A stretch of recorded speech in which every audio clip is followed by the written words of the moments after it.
மீண்டும் வன்முறை வெடித்த மணிப்பூரில் உயிரிழந்தவர்களின் எண்ணிக்கை 20ஆக அதிகரிப்பு.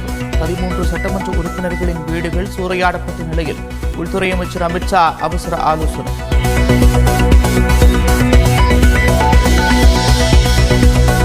மணிப்பூரில் பாஜக அரசுக்கு அளித்து வந்த ஆதரவை திரும்பப் பெற்ற தேசிய மக்கள் கட்சி வன்முறையை கட்டுப்படுத்த பிரேம்சிங் ஆட்சி தவறிவிட்டதாக கஞ்சாத் சர்மா குற்றச்சாட்டு.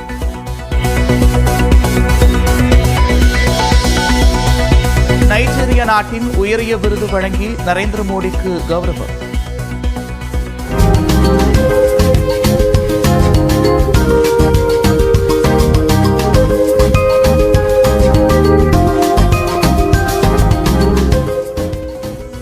G20 உச்சி மாநாட்டில் பங்கேற்க பிரேசில் சென்ற பிரதமர்.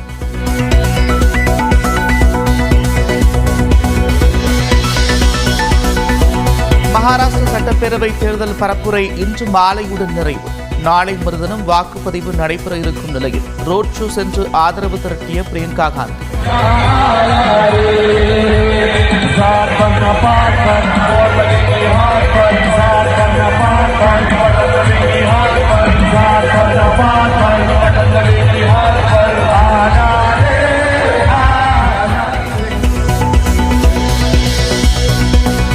டெல்லியில் பள்ளி மாணவர்களுக்கு இன்று முதல் ஆன்லைன் வகுப்புகள்.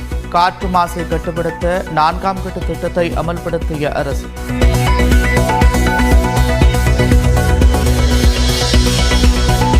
நான்கு நாள் சுற்றுப்பயணமாக தமிழ்நாடு வந்துள்ள 16வது நிதிக்குழு முதலமைச்சர் மு.க. ஸ்டாலினுடன் இன்று மாலை ஆலோசனை.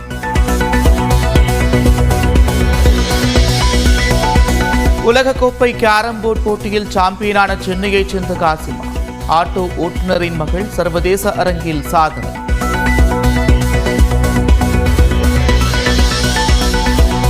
பெருமை கொள்கிறேன் மகளே என்று காசிமாவை நெகிழ்ச்சியுடன் பாராட்டிய முதலமைச்சர். துணை முதலமைச்சர் உதயநிதி ஸ்டாலின், டிடிவி தினகரன் உள்ளிட்ட தலைவர்களும் வாழ்த்து.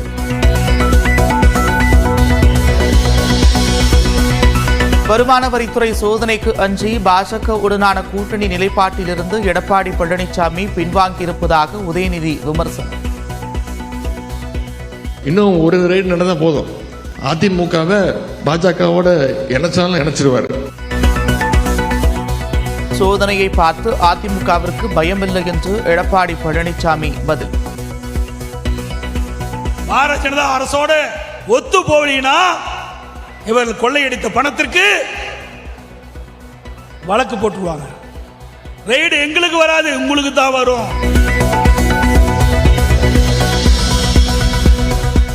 திருமாவளவன் நம்மோடுதான் இருப்பார் என்று அதிமுக வழக்கறிஞர் பிரிவு செயலாளர் இன்பதுரை பேச்சு. தான் மக்களோடு இருப்பேன் என்று மேடையிலே பதிலளித்த திருமாவளவன்.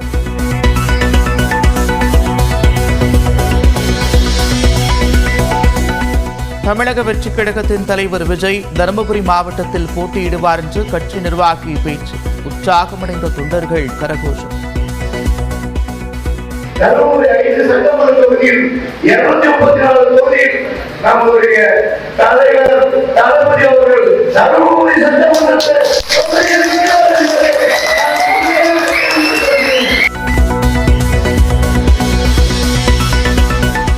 சம்பா சாகுபடிக்கான காப்பீட்டு காலக்கெடு நவம்பர் 30ஆம் தேதி வரை நீட்டிப்பு.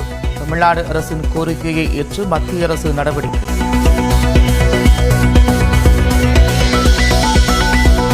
மதுரையில் விமான நிலைய விரிவாக்கத்திற்கு நிலம் கையகப்படுத்த எதிர்ப்பு. இரவு முழுவதும் போராட்டத்தை தொடர்ந்த பொதுமக்கள்.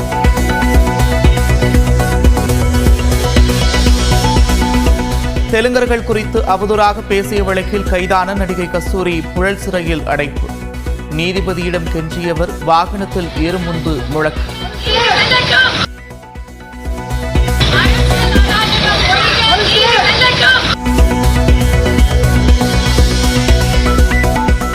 ஞாயிறு விடுமுறையொட்டி சுற்றுலா தலங்களில் அலைமோதிய கூட்டம். சாரல் மழை பனிப்பொழிவுடன் குளிர்ச்சியான சூழலை அனுபவித்த மக்கள்.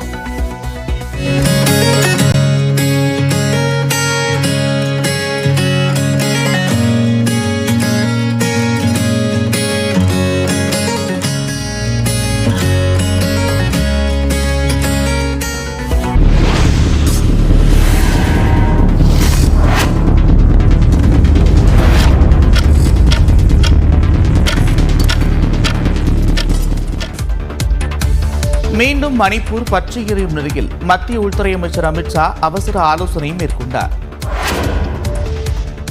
மணிப்பூர் வன்முறையில் உயிரிழந்தவர்களின் எண்ணிக்கை 20ஐ எட்டியுள்ளது.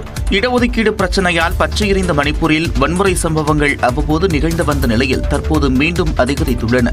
ஜிரிபா மாவட்டத்தில் பழங்குடியின பெண் அண்மையில் பாலியல் வன்கொடுமை செய்யப்பட்டு வன்முறையாளர்களால் எரித்து கொலை செய்யப்பட்டது பெரும் பரபரப்பை ஏற்படுத்தியது. இதனால் வீடுகள், கடைகளுக்கு தீ வைத்து வன்முறையில் ஈடுபட்ட குக்கி சமூகத்தினர் சிஆர்பிஎஃப் படையின் முகாம் மீதும் தாக்குதல் நடத்தினர். இதனைத் தொடர்ந்து மெய்தி இன மக்கள் தங்கியிருந்த முகாம்களிலிருந்து 3 குழந்தைகள் மற்றும் 3 பெண்கள் மாயமான நிலையில் அவர்கள் அனைவரும் சடலமாக மீட்கப்பட்டனர். இதனையடுத்து மெய்தி சமூகத்தினர் நடத்திய போராட்டத்திலும் வன்முறை வெடித்தது. இந்நிலையில் ஜிரிபாமில் குக்கி சமூகத்தைச் சேர்ந்த 27 வயதுடைய ஆணின் சடலம் கண்டெடுக்கப்பட்டது. இப்படி நாளுக்கு நாள் இரு சமூகங்களிலும் மாறி மாறி சடலங்கள் மீட்கப்படும் நிலையில் கடந்த ஒரு வாரத்தில் மட்டும் வன்முறையால் உயிரிழந்தவர்களின் எண்ணிக்கை 20ஐ எட்டியுள்ளது. மணிப்பூரில் நிலைமை மோசமடைவதால் ஊரடங்கு அமல்படுத்தப்பட்டுள்ளது. மேலும் தலைநகர் இம்பால் உள்ளிட்ட 5 மாவட்டங்களில் இணைய சேவை முடக்கப்பட்டுள்ளன. மணிப்பூர் வன்முறை தொடர்பாக மூத்த அதிகாரிகளுடன் உள்துறை அமைச்சர் அமித்ஷா அவசர ஆலோசனை நடத்தினார். மணிப்பூரில் கடந்த சில மாதங்களாக தணிந்திருந்த வன்முறை தற்போது மீண்டும் அதிகரித்துள்ளது. அண்மையில் பழங்குடியின இளம்பெண் பாலியல் வன்கொடுமை செய்யப்பட்டு எரித்துக் கொல்லப்பட்டார். இந்த கொடூர செயலை தொடர்ந்து மணிப்பூரில் வன்முறை வெடித்தது. பயங்கரவாதிகளை ஒடுக்க கோரி மக்கள் போராட்டத்தில் ஈடுபட்டனர். முதலமைச்சர் உட்பட 13 சட்டமன்ற உறுப்பினர்களின் வீடுகளுக்கு போராட்டக்காரர்கள் தீ வைத்தனர். இதனையடுத்து மணிப்பூரில் கூடுதல் படைகள் குவிக்கப்பட்டுள்ளன. ஜிரிபா மாவட்டத்தில் பாதுகாப்பு படையினருக்கு கூடுதல் அதிகாரம் வழங்கும் சட்டம் அமல்படுத்தப்பட்டுள்ளது. இந்நிலையில் மணிப்பூரில் வன்முறை சம்பவங்கள் மீண்டும் அதிகரித்து வரும் நிலையில் மூத்த அதிகாரிகளுடன் உள்துறை அமைச்சர் அமித்ஷா அவசர ஆலோசனை நடத்தினார். மகாராஷ்டிராவில் தேர்தல் பரப்புரையில் ஈடுபட்டிருந்த அமித்ஷா அதனை ரத்து செய்துவிட்டு டெல்லி திரும்பினார். பாதுகாப்புத்துறை மூத்த அதிகாரிகளுடன் அமித்ஷா அவசர ஆலோசனை மேற்கொண்டார். மணிப்பூரில் நிலவி வரும் பதற்றத்தை குறைக்கவும் பயங்கரவாதிகளுக்கு எதிரான நடவடிக்கைகளை தீவிரப்படுத்தவும் அதிகாரிகளுடன் அமித்ஷா ஆலோசனை நடத்தினார். இந்த ஆலோசனையை தொடர்ந்து மணிப்பூர் நிலவரம் தொடர்பாக இன்று நண்பகல் 12 மணியளவில் மூத்த அதிகாரிகளுடன் அமித்ஷா ஆலோசனை நடத்த இருக்கிறார். மணிப்பூரில் பாஜக அரசுக்கு அளித்து வந்த ஆதரவை திரும்பப் பெறுவதாக தேசிய மக்கள் கட்சியின் தலைவர் கன்ராட் சங்மா அறிவித்துள்ளார். மணிப்பூரில் மீண்டும் வன்முறை வெடித்திருக்கும் நிலையில் பாஜக தேசிய செயலாளர் JP நட்டாவுக்கு கடிதம் எழுதியுள்ள சங்மா நெருக்கடியை தவிர்க்கவும் இயல்பு நிலையை மீட்டெடுக்கவும் பிரேம்சிங் ஆட்சி முழுமையாக தவறிவிட்டதாக குறிப்பிட்டுள்ளார். முதலமைச்சர் பிரேம்சிங் தலைமையிலான பாஜக அரசு தோல்வி அடைந்துவிட்டதாக குறிப்பிட்டு பாஜகவுக்கு அளித்து வந்த ஆதரவை திரும்பப் பெறப் போவதாகவும் அவர் தெரிவித்துள்ளார்.